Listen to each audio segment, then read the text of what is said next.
Hi fellas, how you doing out there? This is Frankie Dave back again on YouTube. On this time in YouTube for today, I had the completion build part 4 of Little Jimmy Parashakis group build, the 20th Century German Aces. Uh, I just finished this, folks. I've been at this pretty much all day long. I got my ME1 line all done to complete Little Jimmy's build. Before I show the kit to you and everything, the completed product, I'd like to thank Jimmy Parashakis for allowing me to be on his group build. And the other fellows out there, they're catching up and some are done. And a lot of good stuff out there, guys. And on my 109 kit, this Airfix kit I built, this is a beautiful kit. I mean, I highly recommend it. Anybody who's built this Airfix new tooling 148 scale Measurement 109, they're in for a good treat. This is a very good build. I mean, I ran a no fit issues at all in this thing. I mean, it fits beautiful. It's probably about the best kit I've ever built so far, up to date. And like I say, no filler putty is needed. It goes together like ways it's designed. And it came out beautiful. And I took my time on this. It's finished, and I got a little package in the mail today. You remember that Pegasus kit I started out with was going to be the original, the build, but when the fuselage deformity from the molds was presented on the kit opening, and I couldn't use it, so I had to scuttle it and went ahead with the Airfix kit. Well, today they sent me in the mail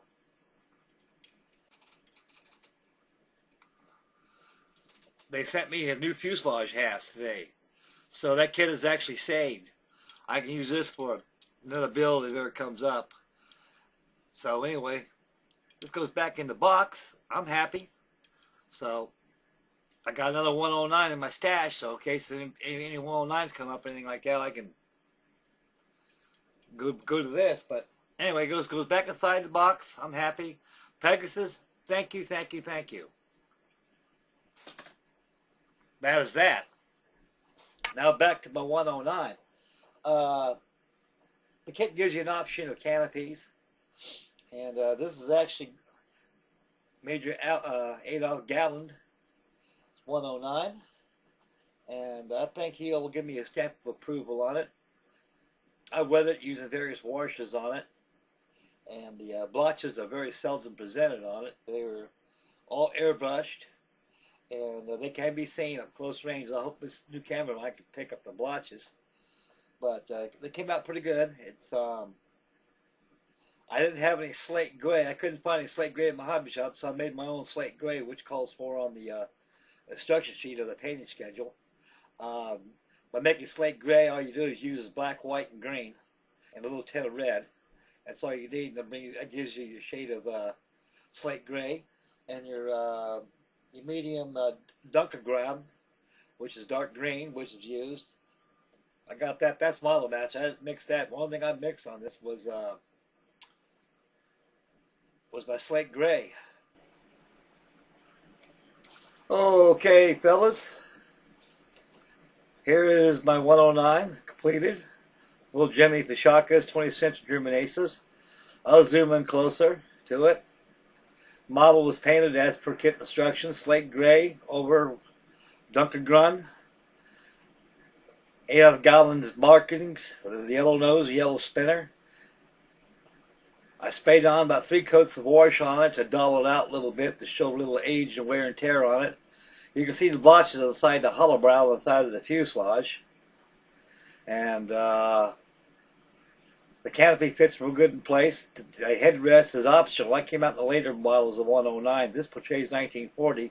They didn't have the armor plate behind the seat. And I forgot to put Mr. Adolf Galland in there. So here's the underside of it. I get a little close to the camera. It's all treated, the underside is treated the same way as the top. You can see the blotches on the side of the fuselage sides right there. They're very feathered in using an airbrush. It took 2 hours to paint that fuselage, fellas, with those blotches on there. 2 hours. On this kit, I've got over 40 hours logged in this model right now. Like I say, boys, you build them so they come out all right. I mean, there ain't no foot race with this. So I hope little Jimmy will be pleased with this build. And it's a very nice kit. I highly recommend it. Anybody who's never built this 148 scale Airfix kit of the 109 are in for a very good treat. This is a very beautiful airplane. It goes together very, very well. And no fit issues all are posed on as to the build. No filler putty at all. All it is a little sanding with a file or sandpaper. Smooth out the edges, get a good coat of primer. And you're there, you're ready to go for the final painting on it. That wash really brings up the detail and the fidelity of the airplane itself. Although the 109 is a very small aircraft in general, and so the model is just equally small too. And this is a lady Susan my wife gave me, sure works good as displaying my models. And that'll be that, boys. That completes the build. There you go, fellas. That's the complete build of little Jimmy Parashakis. Group build of the 20th Century German Aces featuring my Airfix 148 scale Messerschmitt 109. And like I said, it was a very pleasant build to do. And I'm going to take about maybe 2 or 3 days R&R and start on Warren's group build. I will present that kit on the next YouTube presentation right after I do this YouTube video. I'll go back and give an inbox review of my of Warren's group build of the 20th century aircraft of the United States Air Force. And U.S. aircraft in general of the 20th century. So anything goes, fellas, anything goes. Reciprocal, jet aircraft, it's all there. Anything to do with 20th century aircraft, so you got a pretty good vast selection to choose from. And I was going to enter my PBM Mariner flying boat, but I'll reserve that in case somebody